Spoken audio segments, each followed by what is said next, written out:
Ce programme vous est offert par Kadibir. Notre patrimoine, c'est vous.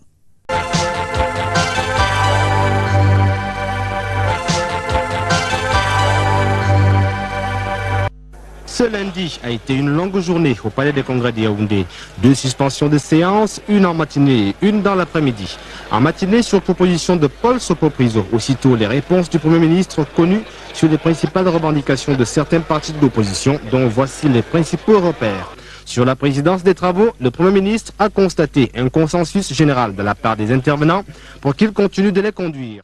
Si sur le plan sportif, l'année 1990 est marquée par la brillante prestation des Lions indomptables à la Coupe du Monde en Italie, le Cameroun baigne cependant dans un environnement sociopolitique très tendu, avec des revendications à travers le pays pour un retour au multipartisme, né du vent de démocratie qui souffle sur le continent. Le contexte était le début ou les débuts de la démocratie au Cameroun. Certains acteurs ont estimé qu'il faut créer le chaos à travers le virement de ce qu'ils appelaient les cartons rouges de destruction de biens.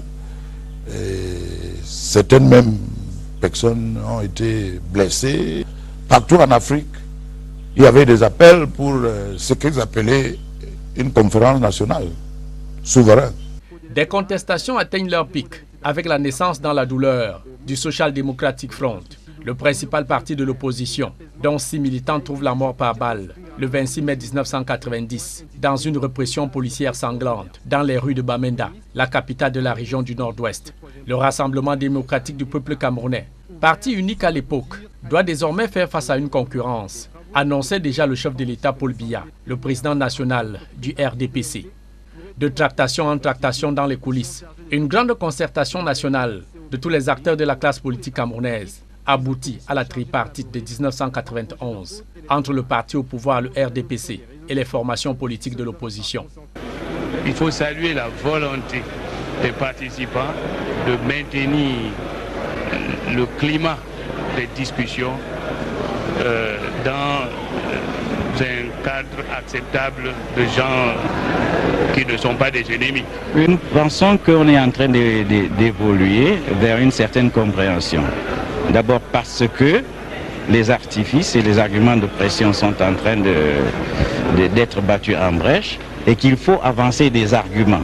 Et on se rend compte que du point de vue des arguments, quand on dépasse un tout petit peu la petite démagogie où on se dit qu'on défend le peuple, etc., bon, on arrive à s'entendre entre Camerounais de bonne foi et Camerounais sérieux.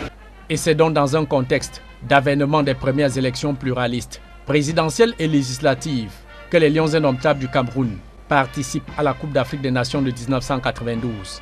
Cette participation à Sénégal 92 marque le grand retour des Lions indomptables dans une compétition majeure, la 18e phase finale de la Coupe d'Afrique des Nations de football. Les Camerounais ont obtenu haut la main leur qualification à 9 points devant la Sierra Leone, la Guinée-Conakry et le Mali. Logés dans le groupe B à Dakar, les héros d'Italie 90 jouent le match d'ouverture contre les Lions de l'Atlas du Maroc devant 60 000 spectateurs au stade Léopold Sédar Senghor ce 12 janvier 1992 en présence du chef de l'État sénégalais Abdou Diouf. Les Marocains qui n'ont pas oublié leur élimination par les Lions indomptables à la CAN de 1988 à domicile tiennent à laver l'affront dans cette 5e confrontation de l'histoire entre les deux sélections nationales. Une fois l'arbitre mauricien Lee Kim Chon donne le coup d'envoi de la partie, les Camerounais ne lâchent pas d'une semelle les Marocains. Les Lions indomptables ouvrent le score sur ce but d'André Kanabiyika à la 23e minute.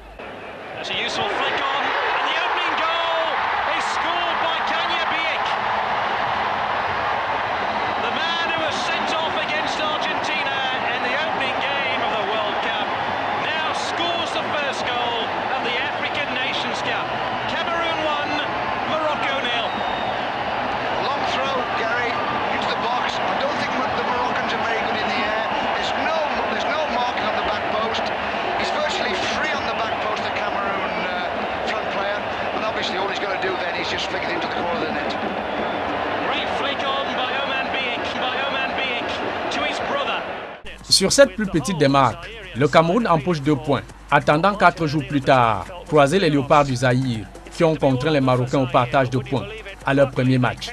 But we had action from Morocco and Zaire to enjoy as well. It's with the whole Zairian side appealing for what Martin O'Neill at the time felt was a clear offside. The referee overrules the linesman and allows play to continue. It seemed to be all over for Zaire, but would you believe it? Pluckily, they came back in the last minute as the Moroccans lost concentration. And justice is done on the soccer field. Kona with a deserved equalizer. Et ce 16 janvier 1992, les Léopards du Zaïre font sensation, surprenant même les Lions indomptables au coup d'envoi sur ce but de Tueba Menaya né dès la première minute. Taking the lead in the first minute. A goal from Bouana, the defender. Les Lions indomptables tranchés au vif dans leur chair. Le capitaine Stephen Tato et ses coéquipiers rétablissent vite l'équilibre dans le premier quart d'heure sur ce but d'égalisation de François Omambiyik à la 15e minute. Here Zaire failing to clear their lines. Mefedi swings the ball to the far side of the penalty box. Koundé heads down.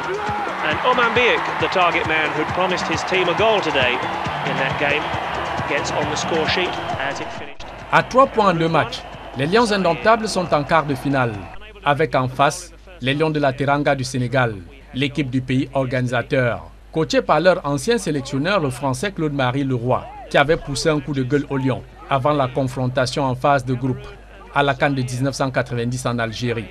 Les Lions indomptables ont à cœur de répondre à Claude-Marie Leroy qu'il ne maîtrise rien du tout du football camerounais, malgré ses 3 années passées à la tête des Lions indomptables comme sélectionneur et directeur technique national. Ce 19 janvier 1992, une vive tension secoue les vestiaires, faillit dégénérer entre footballeurs camerounais et sénégalais, quelques minutes avant le coup d'envoi du match. Devant 35 000 spectateurs, totalement acquis à la cause du pays organisateur, les rois de la forêt tiennent en échec les Lions de la Teranga, marquant le but assassin à la 89e minute, sur cette frappe imparable de Ernest Ebongue. Towards Omambiyik and the shot, and it's a goal! Incredibly, against all the odds, Cameroon has scored here with less than 5 minutes to go. Well, I was saying all along that justice isn't always done in football. La colère des supporters sénégalais à travers les villes et dans les tribunes du Stade de l'Amitié de Dakar n'y change rien. Les Lions de la Teranga du Sénégal sont éliminés de leur Coupe d'Afrique des Nations et Claude Leroy, limogé au bout de 4 années de collaboration.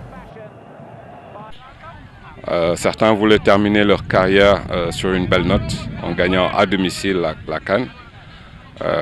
Beaucoup n'étaient pas compétitifs, à part Bokondé et Malik Fall et Roger Mendy.